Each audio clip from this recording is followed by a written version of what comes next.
Did you? I did. It's nice having freedom. It's nice being outside and being able to drive and go places I want and just eat garbage. Just eat garbage all day, every day. I got big deep dish greasy pizza, and then I went Korean barbecue, and my mood has improved quite a bit. Pizza will do that to you. Yeah, it'll also make you constipated though. I don't know if pizza does that to me these days, but I have other reasons not to eat it. Well, you don't eat a lot of pizza from what I understand. No, not anymore. It makes me very sad. I used to get it like weekly, but I'm sorry. not usually deep dish. See, that's what I mean by I took freedom for granted.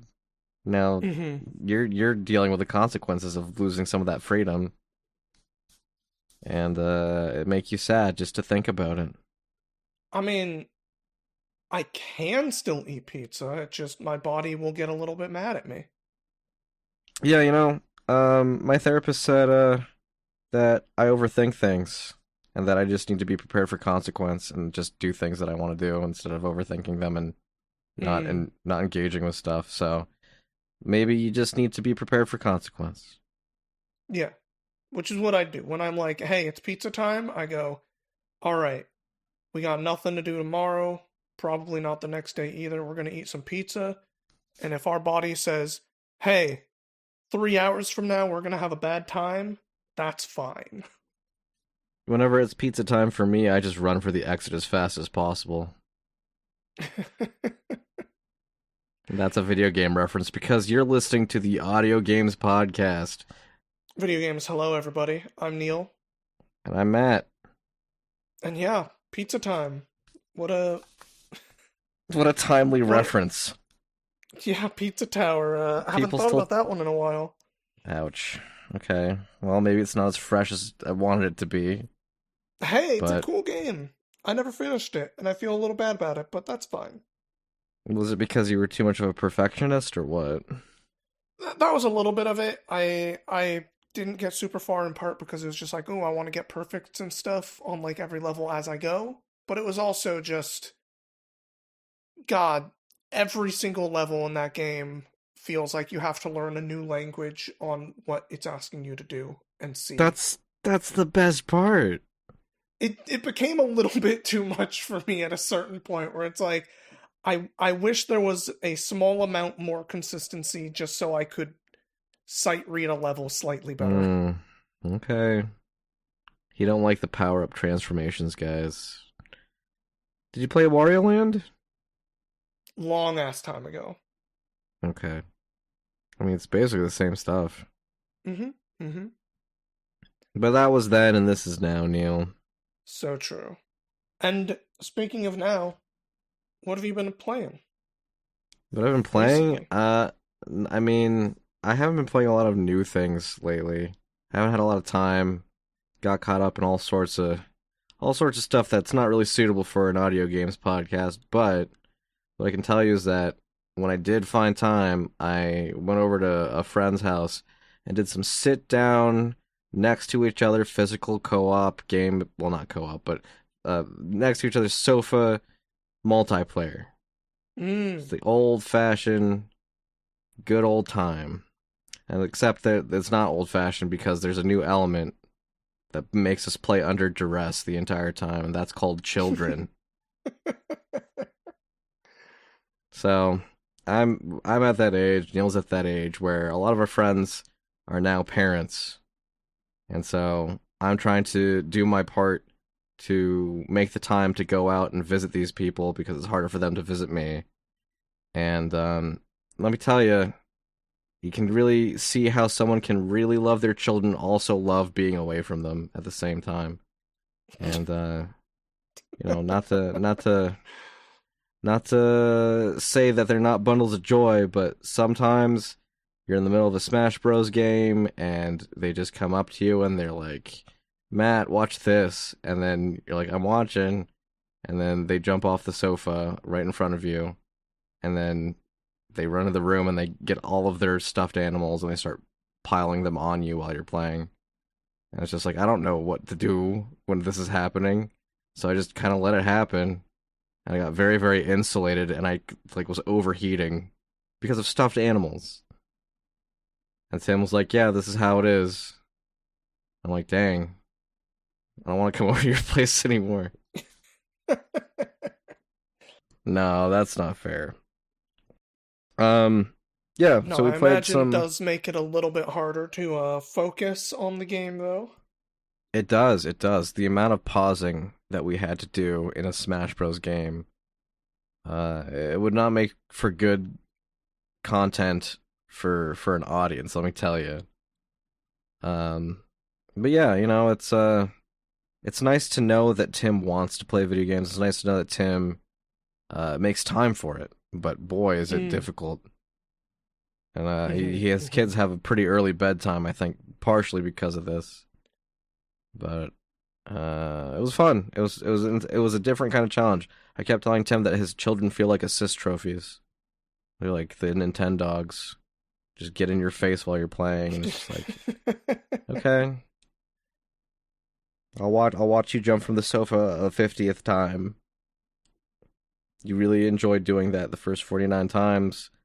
I don't want to sour your enjoyment of that. And if it requires me to watch you while doing it, then so be it. So, Yep. what game were you attempting to play under duress? We played Smash Bros. Ultimate on Mm. the Switch 2, which is actually the first time I played it on the Switch 2. So what can I tell you about that and how it's different? It loads faster. We did have 4 players at one point, which was which is a rare situation, especially in person for me, because he invited Mm. a couple other friends over, and that was fun. Ran very smoothly, loaded very quickly. It's exactly what you would expect from a Switch that's more powerful than a Switch. And then we played Mario Kart World. We did some Knockout Tour. We did some normal Grand Prix stuff. Uh, it's so a lot of the time I was driving without being able to see because they would just literally get right in front of me, put stuff on my face, run into me with their like a battering ram. It's a different kind of challenge. It's a life challenge, Was and it's fun. You can turn off the game and it keeps happening too. was the racing any more fun playing locally? I remember didn't you weren't too hot on Mario Kart World I last think year. I think that Mario Kart World is a game that sets out with high expectations and does not fulfill them. I think that's the problem with Mario Kart World. Um, I mean, I think that the main issue is still like the open world. I it's just the way they implement it and the lack of actual content outside of like the way they want you to play the game. And they really want you to play the game that way. Uh, it's just it doesn't seem like it benefits that much from that sort of thing. And again, I want to give Nintendo credit for wanting to do something different, but I do think that after the success of Zelda being open world, they were just like, let's make everything open world. And that's not really an answer for everything. And also to be fair, like Mario Kart 8 Complete or whatever they called it, um like that was a really really solid title. It just had so many tracks and all of them were very interesting and well designed. So following that up with the same kind of design philosophy, I guess, would kind of be haphazard. There was no way you were going to make people happy by doing that. Like that game nearly had 100 tracks by the end of all the DLC, and you put a Hmm. new game out with like even 50 tracks, people would be like, "This has less tracks than the last one." It's like, well, yeah, but that game had 2 versions and then like 2 years of download content, right? Yeah, But that, people that forget game that. was the one people were playing for a decade. Like, Yeah, yeah. So, I mean, do I think Mario Kart World's a bad game? No. Do I think that it was undercooked? Yes, very much so. And to talk more about like the experience of playing it with Tim, I think that the issue there was there's so many people on the track, like it's hard to really tell what's going on with your friends or like where they're at unless you're screen looking. mm, And just the sheer amount of other racers, even if they're CPUs, it's just like it feels less of an intimate experience.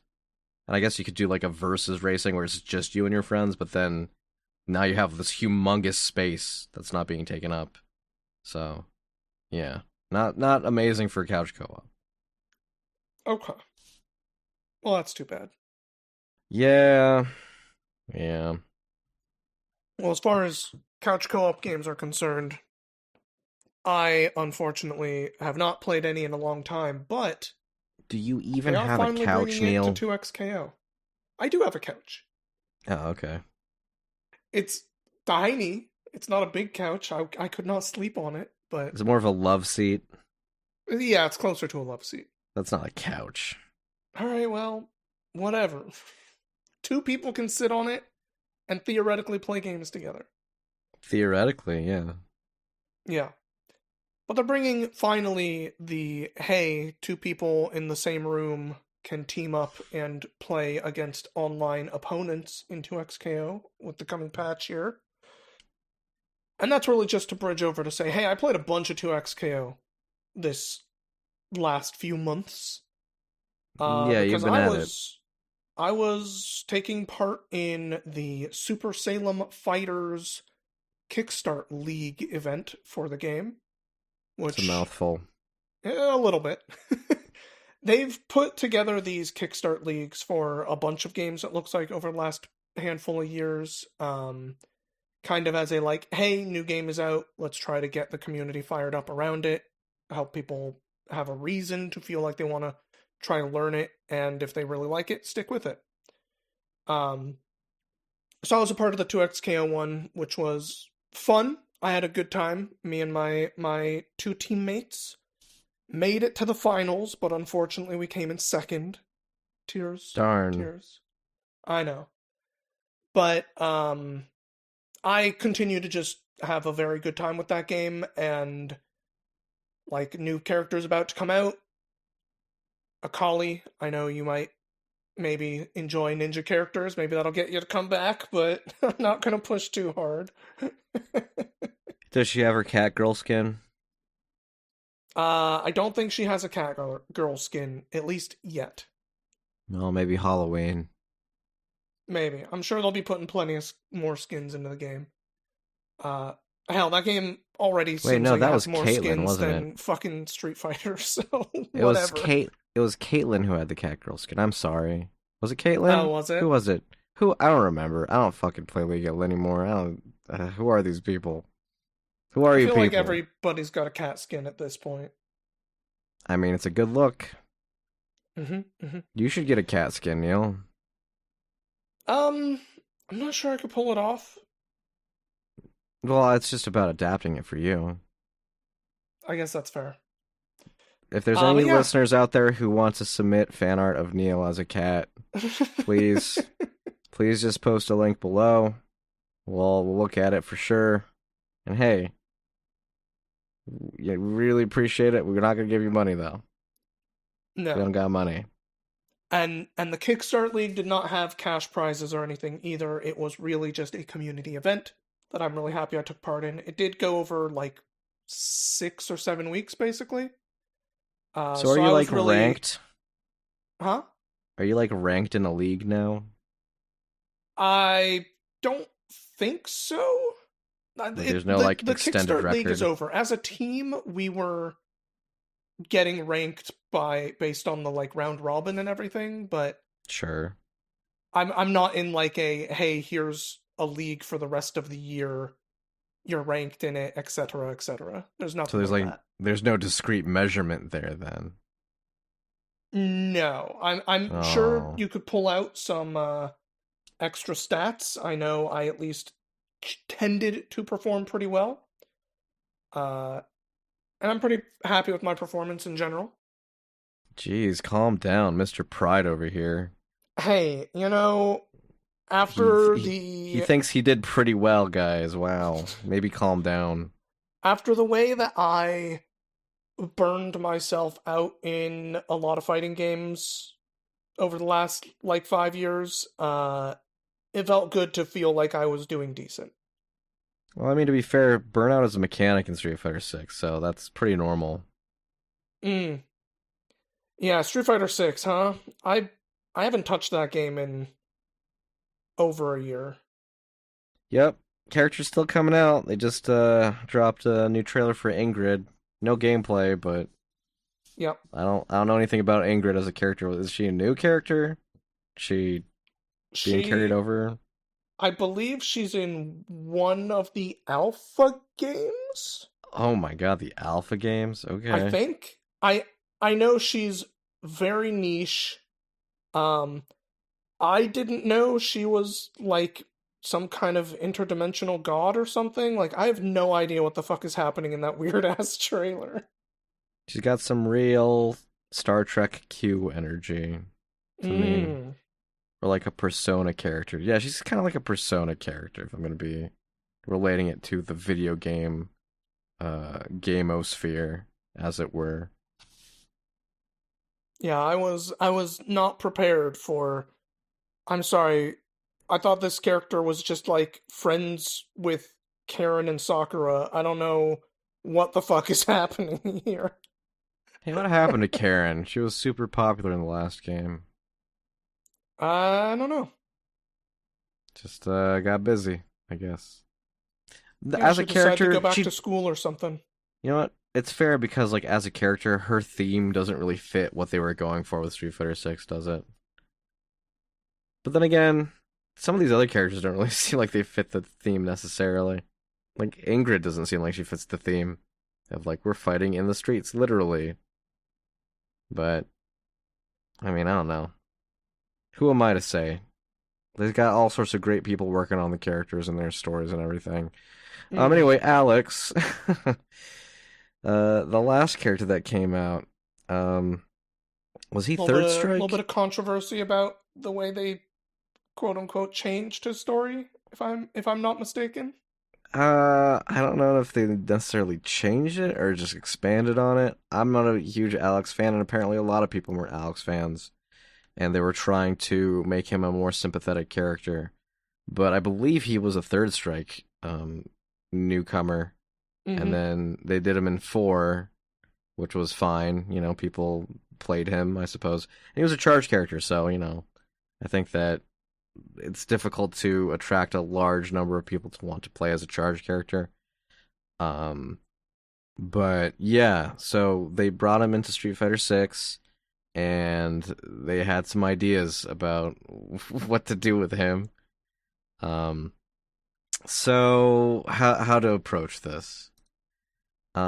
So part of Alex's story is about his relationship to his wife, and the wife just so happens to be someone who he grew up with in a very close relationship that people never really equated to be a romantic thing, and then it became a bit of a blindsided reveal in his new character arc, because uh Patricia was basically his sister, um like a in a found family kind of way, but also like I'm not super well versed in the Alex lore, but people were saying like Tom, the father of Patricia, who he's now married to, is his sister's cousin, I think.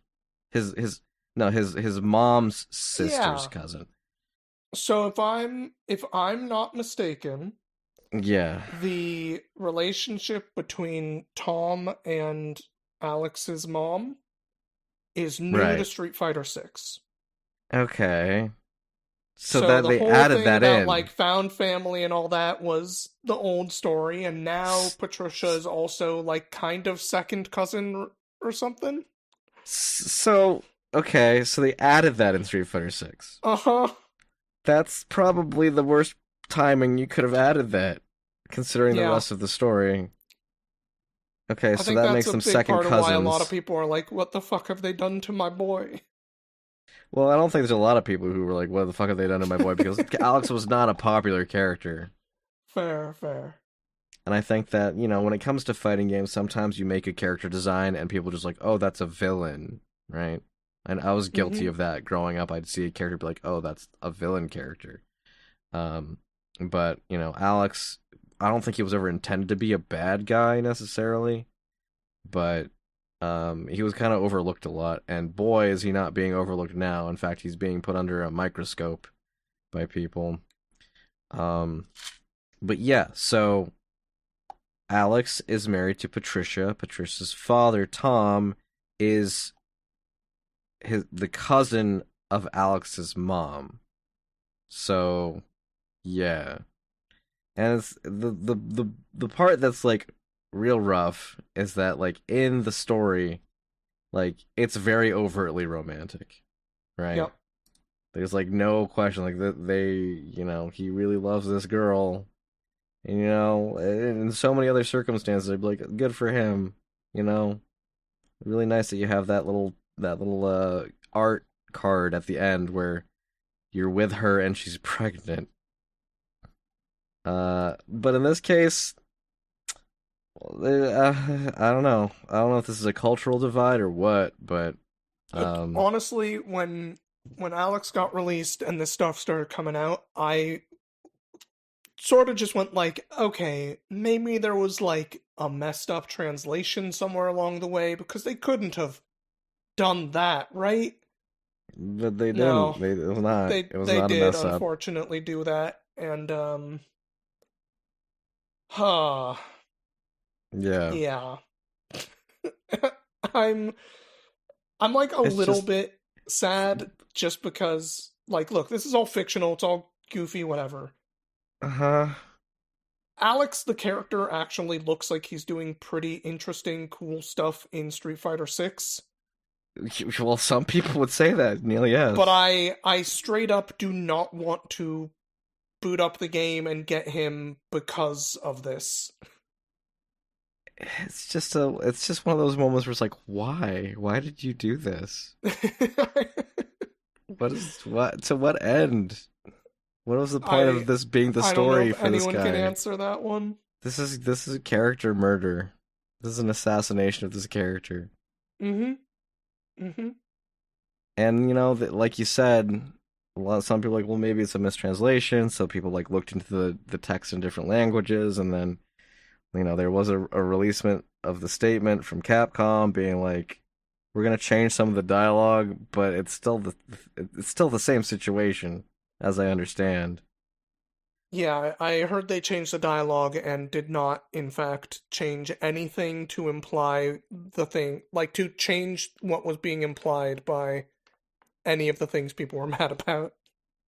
Well, I mean, it wasn't implied; it was pretty obvious if you Yes, actually but followed that's all of that's the what I mean. stuff. It's like the line about like, oh yes, cousin was not changed to be like, oh, I thought of her as a cousin or something to just Yeah, break that that's line somewhere. it's just I don't know why. I don't understand. Like it's a fiction. You're allowed to write it however you want, guys, and that's how you chose. It was like maybe it was there was two people working on two different parts of the story, and they didn't ever talk to each other. Ugh. I mean, there probably was two people because I assume the first part of Alex's story was written, 25 years ago. Sure, Probably actually, the someone else guy. doing it now. Yeah, yeah, no, no. The character designer, the original character designer for Alex, like weighed in, and he was just like, "That's what they're going with, huh? Okay." It's very terse Japanese response. Hmm. Um, Mm-hmm. but yeah, that's it's sad because like this is probably one of the biggest pieces of news, like the most viral pieces of news to come out of Street Fighter 6. Um, probably since it came out, and it's just bad publicity. It's bad publicity. It's not the first bad publicity either. I don't know if we ever No, talked about it on the podcast, but the Capcom Cup finals being pay-per-view this year and everything was like another big chunk of bad publicity that they dealt with basically all year. Uh I don't even know who won or watched any of it because I wasn't gonna fucking pay for that. I mean I've been avoiding this conversation, because like the esports situation with fighting games and just in general is in a weird spot right now. Yeah. The amount of money that's being like moved around, um, it's kind of disheartening to like the grassroots people. Mm-hmm. So yeah. Yeah, Um, we probably didn't talk about Evo getting like fully bought out and no. now getting like, hey, next year we want to have like 7 or 8 Evos or something, and it's like, all right, so this one company is now trying to, in a sense, take over the entirety of what was once the grassroots fighting game community stuff. And it's just weird the stuff they're deciding to do. Like the whole remember the boxing promotion thing? Oh God, Like yes. I can't get that out of my head, like what that was about. Um, but yeah, so that the esports situation is off the wall.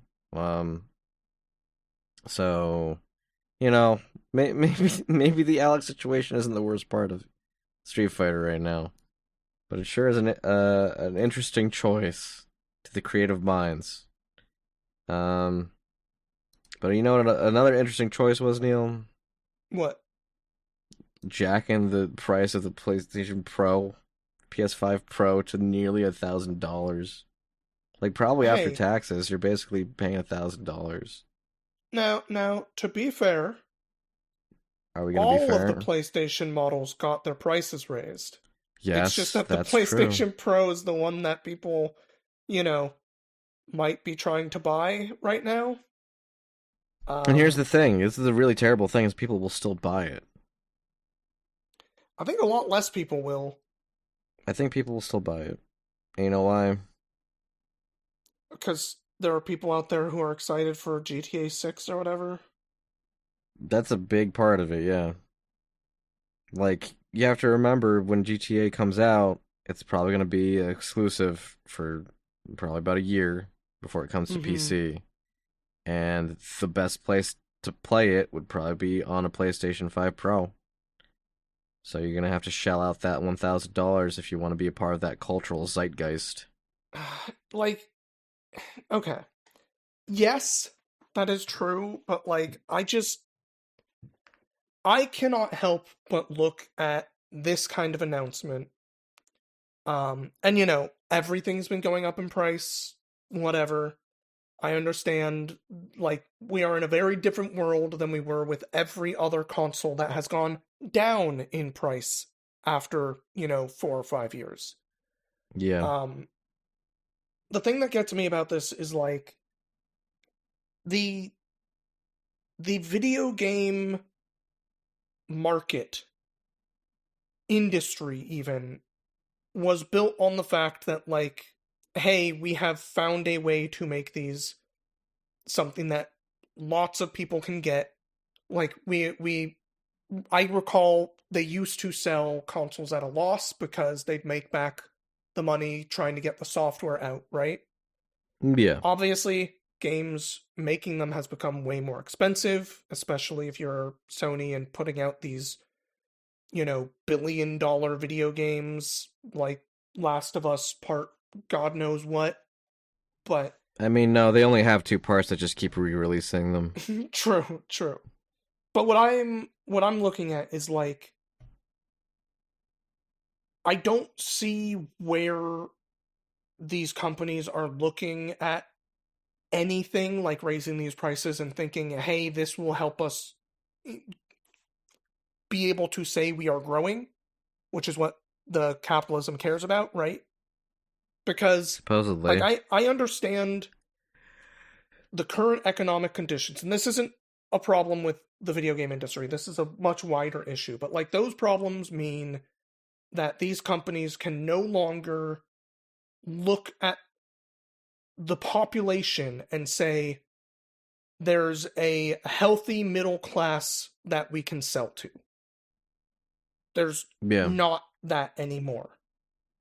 But the yeah. idea that they decided, okay, so we just need to jack up the price so that the people still managing to be in the upper middle class can buy it and we'll make that money seems like a mistake when what it feels like they should be doing is trying to find ways to make smaller, cheaper video games, not drive up the price of these consoles so that the now not really existing middle class that got pushed down into the poor might still have an avenue to try to engage with this.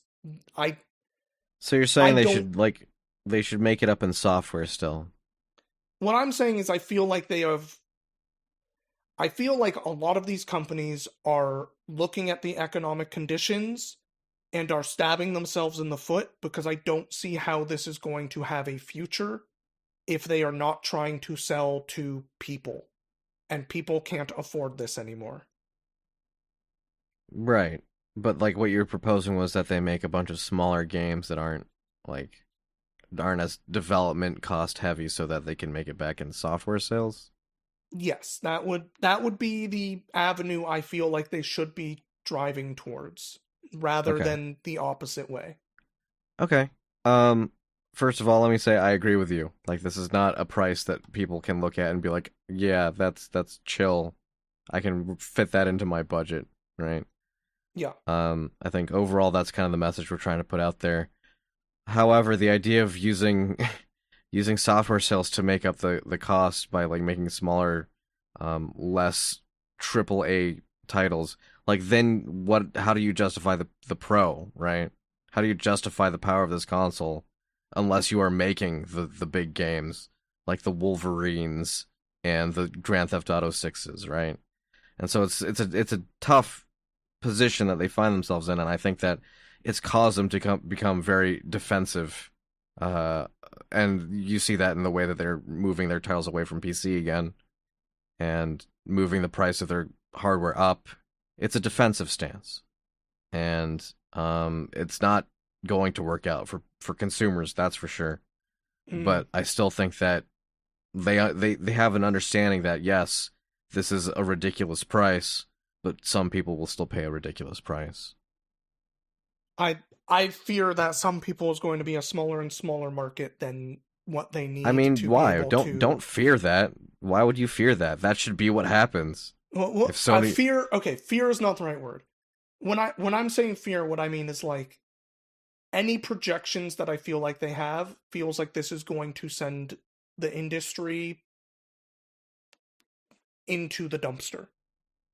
and there's going to be casualties for that, of course, right? We're There already there going already through is. That's the catastrophic. thing. Like We're look at going through how. catastrophic cuts. We're losing studios closed down, Yeah, and it's because of exactly. these big decisions.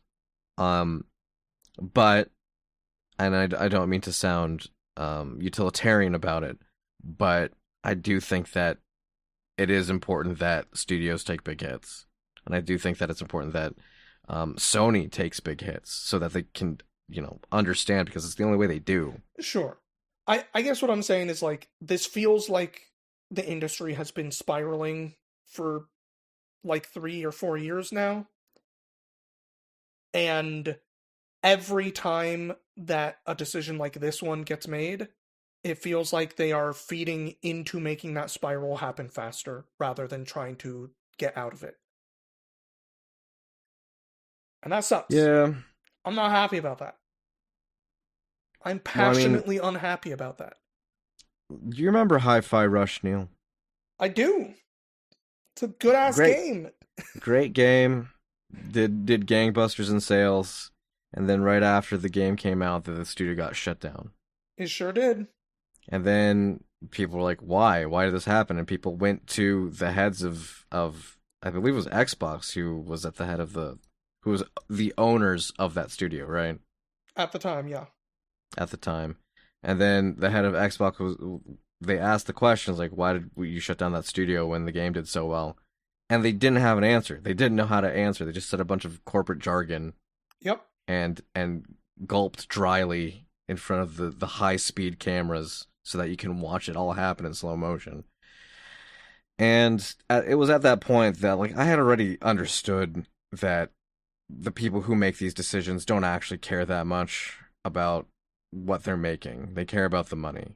And Mm-hmm. I believe that what was going on there was that yes, Hi-Fi Rush did really well and it probably turned a significant profit, but it didn't turn enough of a profit. So it didn't Yep. matter that it did well. It didn't matter that it was earning money. It's just they looked at the statistics and they said, not worth it. And Yep. it's preposterous to people like you and me because like it's still a source of income. You're still making money. Yep. But I look at something and I say, it says profit on it. What do you mean it's not worth it? Is not profit the goal? But no, the goal is growth. Profit growth. needs more profit, more than what you're profiting now. Because that's what looks good to shareholders.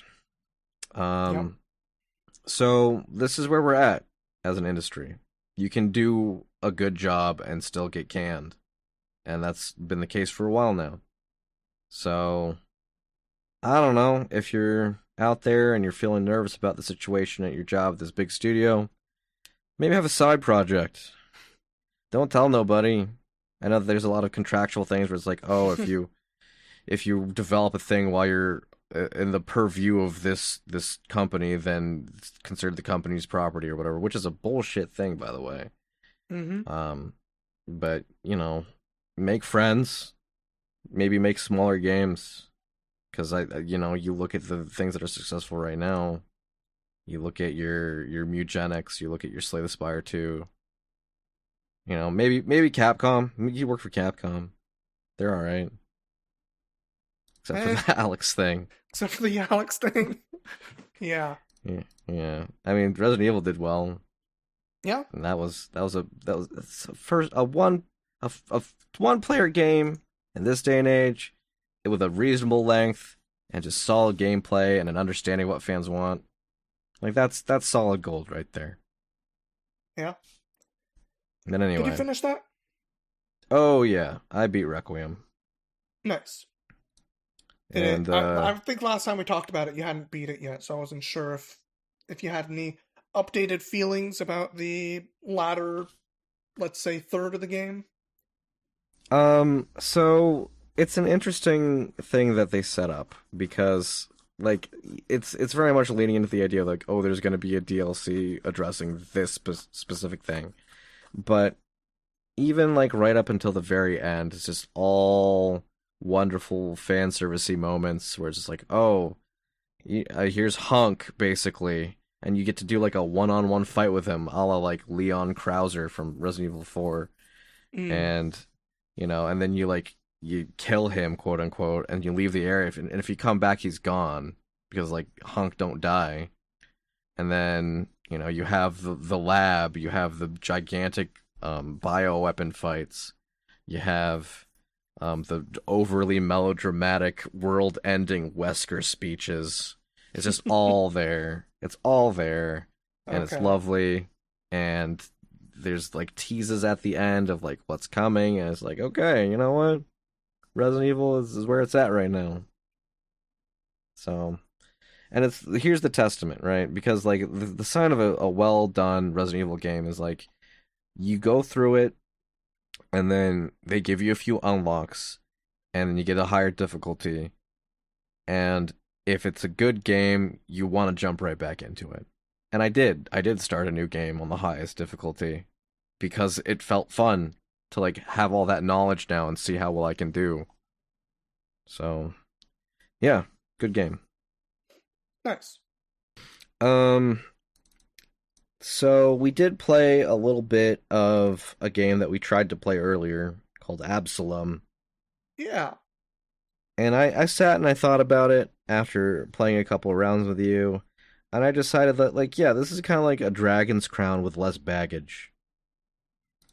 Have you ever Okay. played Dragon's Crown? That was the vanilla one, right? The Vanillaware game, yes. Yeah, And yeah. beautiful game, don't get me wrong, love Dragon's Crown. I know there's people who have a lot of things to say about the designs of the characters in that game, and I understand where you're coming from, I do. They're a little over the top, I can admit. I Yes, never but played any Dragon's Crown though. I knew of the game, but I never put my hands on it. okay. Well, just to give a little bit of insight before I talk about the contrasts. Dragon's Crown is a beat 'em up side scroller.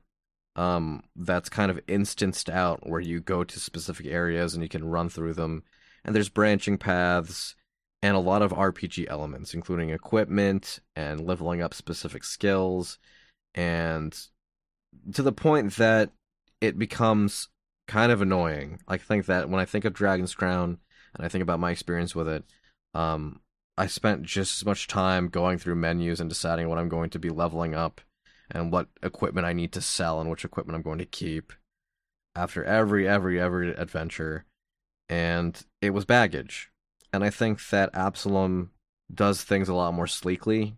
It's not to say there aren't more menus in Absolum. There are, but it's pretty quick just to like drop off after a run, pop up a few upgrades, and then get right back to it.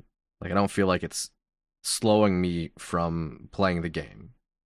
So, uh, is Absolum is very much a very similar deal where rather than it being instanced out, you do a run a la Hades, and you gather upgrades for like Hades, your main attack and your special attack and um your I guess heavy attack, I guess you would call it. And yeah, you just you get to go through the romp of the adventure, and it's explained by you getting revived if you die and then having to start over. But it's good. It's a fun, tight experience. I think that there's a lot of depth that becomes revealed to you as you play more. It was very basic when I first started playing it. The first times that we touched it, I was like, I don't know if there's a lot here. Turns out there Hmm. is. I was looking at it and I was like, okay, you have basic attack, you have heavy attack, you have a special, and the special is incredibly limited in the amount that you can use it. And there's not a lot of branching combos or anything. And I was like, okay, well, maybe there's not actually a lot here, but there is. You just have to stick with it. Yeah, I had quite a bit of fun with the little bit we played there, and I've heard a lot of good stuff about the game. The Honestly, the thing that surprised me the most about Absalom wasn't like, ooh, this feels like it's doing anything particularly exciting or different, but the approach to world building I thought was way more intricate and like pre- present just in basically everything we did that I was kind of shocked by. Hmm. Um, I'm like pretty interested to play more of it just because I'm interested to see what other things they are trying to say about this world. Um, but it is very Golden Axe. It is very Streets of Rage with this kind of extra layer of modify your attacks and modify your abilities with all these weird things. And I'm sure there's stuff we haven't seen that can like really make a build broken. Um, but I think a lot of that would just come down to us spending more time playing the game and understanding more of what it can allow for and what abilities exist, you know. Yeah, yeah. But I I had think fun with that it. part I think that part of my confusion is just like where defense is actually allowed. Because like there's Hmm. a lot of like telegraphing of like times where you can parry, but then there's like the big red flashes, and I don't really know if you're supposed to be parrying those, and it's scary, so I don't. I Yeah, I think the idea is the red flashes you're supposed to do that like clash thing to them where you Yeah, like hit your heavy into it instead. it's But almost very Sekiro like. Like there's supposed to be a specific little answers bit to with the specific way that it's things. asking you to think about defense, but Then the idea of dashing into someone, it's yeah, yeah, counterintuitive. yeah. But I did like that about Sekiro.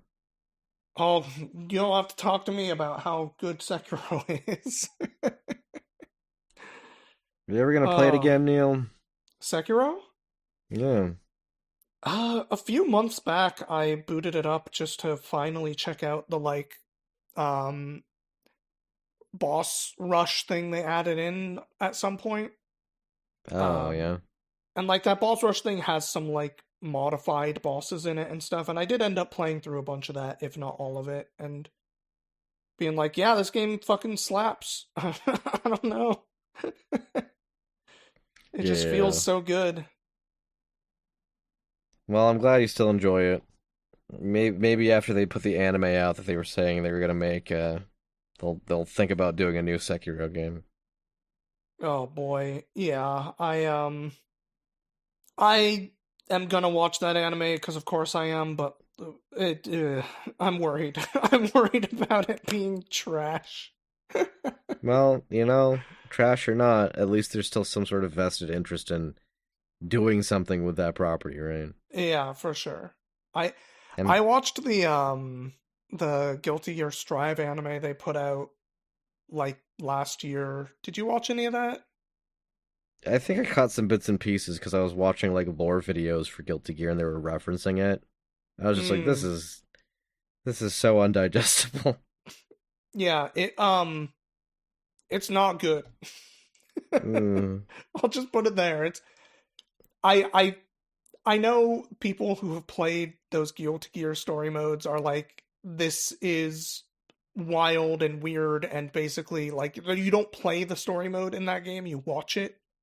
yeah. Um, you'd think like, oh, so like they're actually making the jump and just making an anime out of it. Great. No, the anime manages to be even less coherent somehow. I mean, it's Guilty Gear. That's the charm of it, right? I You suppose just so. go in, you go in wanting incoherence. That's what Guilty Gear is all about. They're about to put that 2.0 out with all the huge reworks and stuff. Are you planning to try to look at that game again? I mean, there's a lot of games that I want to reinitialize with, I guess you could say. Hmm. Um, but time be limited and attention Sure do span be. be also limited. So, I mean, there's still so many new things coming out for me to go back. Is it feels kind of, I don't know. But I think that Guilty Gear is one of those games where once you have the fundamentals, that you don't lose them. I think that if I went back to Street Fighter right now, I'd feel pretty crap. But I think that I could probably handle Guilty Gear all right. And it's interesting because like you have all these new characters that I've never even like seen move around. So there's some intrigue there. Um, Hmm. but yeah, I don't know if I'd devote any amount of serious time to trying to pick up a game like that and run with it. Fair enough. Fair enough. I did go back and devote roughly 2 hours to Mario Galaxy by watching the Mario Galaxy movie, Oh, and barely a Galaxy movie. To be clear, like it uses the Galaxy name and it uses a lot of like what Galaxy was as the backdrop for what's going on, but it's really just a big mix of Mario games, kind of like the first movie, honestly. Big highlights of Mario 2, as in like the second Mario game for the NES. Um, sure. big highlights from Odyssey, big highlights from Sunshine as well. And the Galaxy backdrop, I think, exists not because they wanted to really like lean into that particular title more than they want to lean into the idea of like an expanded universe. Okay. Sure. So, The Nintendo expanded universe. yes. And so in Galaxy, we have Mario traveling to what is I think referred to as the Galaxy Gate or Galaxy Hub. And once he gets there, or I guess once Peach gets there because they split up. Peach gets there first. Um she and Toad come across Star Fox character Fox McCloud. Um, and he's just there, man. Like they give a quick cutaway to explain what the hell he's doing in this particular continuity, and it's a really cool cutaway. Does some really fun things with Star Fox, and there's Star Fox music, and I appreciated it for what it was, but it's also very clear to me that this is like a weather balloon that they're setting up to see if like could we maybe do a Star Fox movie, right? Sure. And frankly, I would watch it. I would watch a Star Fox movie. I would watch a Star Fox anything. I would play a Star Fox anything. do something with Star Fox, Nintendo, and I guess this is them doing something with Star Fox. But so anything that was discreetly a Nintendo property and in Smash Bros. Ended up in this movie. Okay, there were Pikmin Huh. in this movie. There was Sure. Mr. Game and Watch in this movie. There was all sorts of things, and I think that they kind of knew like here's this opportunity we have to explain a situation where our titular 45th or no, not 45th, 40th anniversary Mario characters can be adjacent to other properties. So let's do it. And they just fucking did. And it was fine. It was a fun movie. There were some things that were just kind of head scratchers for me. Um, I don't know if you're bothering to see it, Neil. I can give you some I mean, spoilers if you when it don't comes on a care. streaming at some point, I'll maybe watch it. I watched the first Mario movie like a year later or something, you know. Sure, sure. I mean, do you want me to Go for it. talk You know about it? what? Spoilers for anyone that cares, but yeah, what's All up? right. This movie's only like 5 days old at the time of recording, so spoilers for the Mario Galaxy movie. Um, so in the Galaxy games, Galaxy 1 and 2, there is a book that kind of hints at the nature of who Rosalina is, right? Yeah, for sure. And it was a very interesting lore thing for big Mario heads at the time, which is to say not many people, Mm-hmm. but it was a curiosity, right? It's like, okay, we have this situation where the running theory, the theory that was widely accepted was that Rosalina was actually Peach's daughter, Yeah. right? But like relativity and space fuckery made it so that she got basically as old as Peach while also being in the same space as Peach. Mm-hmm. Mm-hmm. Um, and that was an intriguing thing that is normally not applied to a space that Nintendo owns, especially a place like Mario. So people were like pretty interested in that kind of thing. And Rosalina had become a bigger character. They needed more characters to pad out rosters. So you would see Rosalina showing up everywhere, from Mario Kart to tennis to whatever Yeah. sports Yeah. activity or party they were happening to have at the time. And so in the movie, they go into Rosalina's backstory, and it ends up that Rosalina is actually Princess Peach's sister. And Oh. and I was just like, I mean, I don't. It's not like I have big stakes in this, but as someone who had known about the running theory and like how people were interested in that, I was just like Sure. that. Okay, I understand. Like this is a lot more digestible for people who don't engage with Mario outside of these films. And I think Nintendo knew that, and I think Illumination knew that, and they're just like, let's just make them sisters because that's easy, right? That's an easy story to tell, and I think that kind of highlights what kind of writing these films have. It's just easy, digestible, uh, Mario slop. Yeah, that's a really weird change to make though.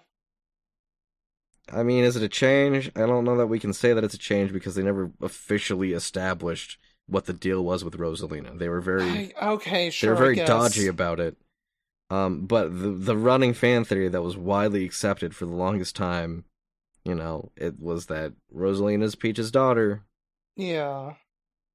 and it's not that I don't think that they knew about that running theory. I just think that they saw that and are like, well, we're gonna have to take like a 20-minute aside to explain this to the children and the parents who never play the Mario games, and they're just like, how about we just make them sisters?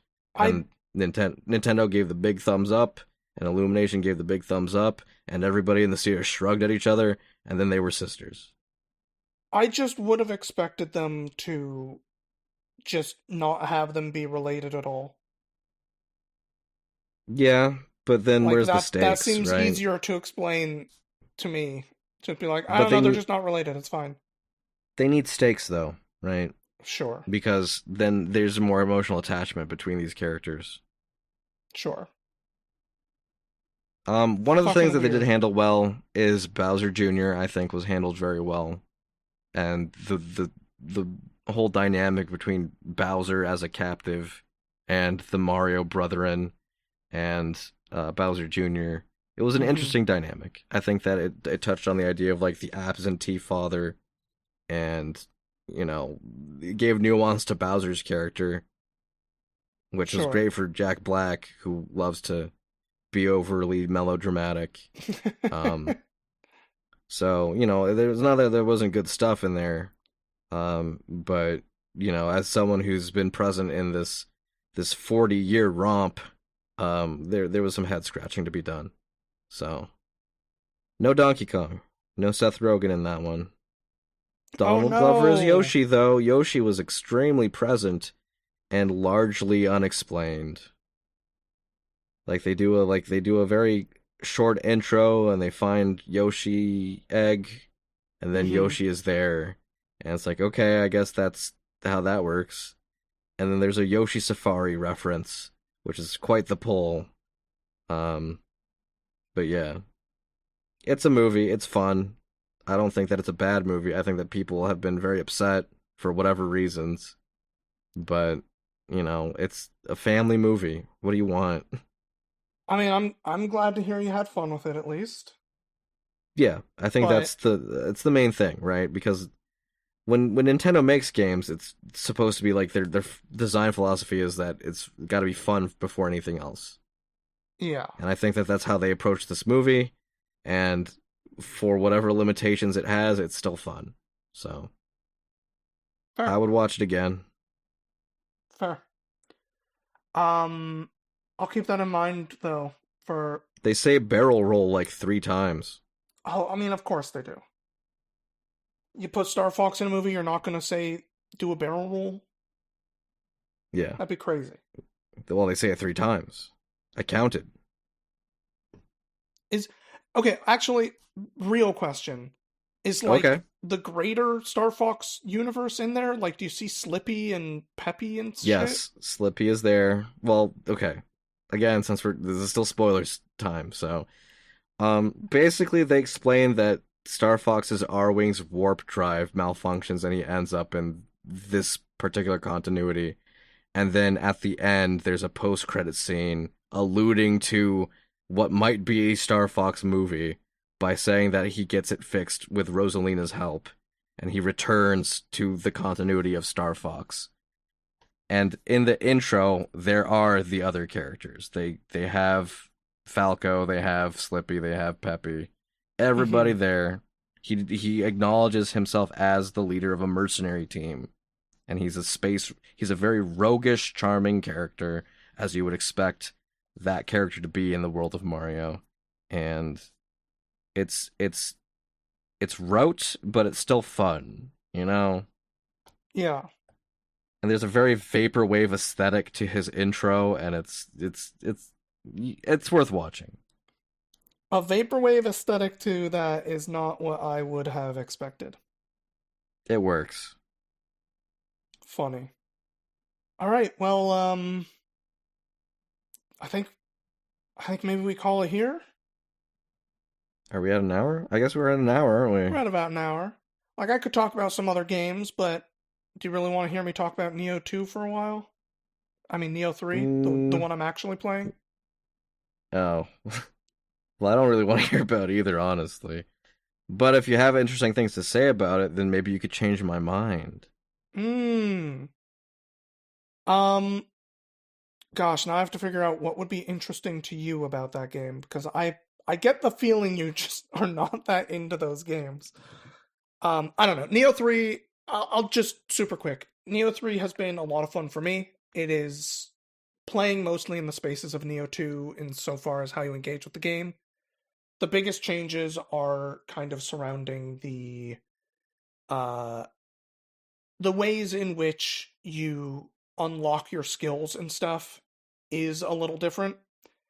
And it's something that I kind of chafed against a little bit early on, but I think this one actually has, with these changes, become the best early experience for a Neo game, where the early experiences have always been what I find really rough about the Neo games that I've played. So like big improvements there, and I'm glad that the open worldy stuff that they've added in has not been something I've found myself chafing against in a way that I was worried about. So that's the You quick know, and it's dirty. interesting. It's interesting because generally speaking, every time I've seen you play a Neo game, I've been watching you play the beginning. And if the Mm, beginning is the part that is not fun for you, that might have affected my feelings. maybe. Yeah, Neo But I don't. 2, Neo 2 especially, because I pushed through it in Neo 2. I did not push through it in Neo 1. I pushed through it in Neo 2 uh, because of the person who gifted me that game telling me, you gotta play through this. Um, Well, you recently gifted me blueprints. I did. I'm really looking forward to you giving it a shot. I will have something to say about it by the next podcast. I am going to go ahead and commit to spending some amount of time with White Knuckle by the next podcast as well. Oh, I hope you stream it. Oh, I You think hope you I gotta stream it. I stream it? Okay. I would like to watch it. I see. Um, I will put it under advisement. Okay. All right. Well, video games goodbye, everybody, and thank you for joining us. Audio Games is hosted and produced by Matthew Lane and Neil Jimenez. Our theme music is Recharging by Gooset. If you'd like to reach out to us, please email us at audiogamespodcast@gmail.com.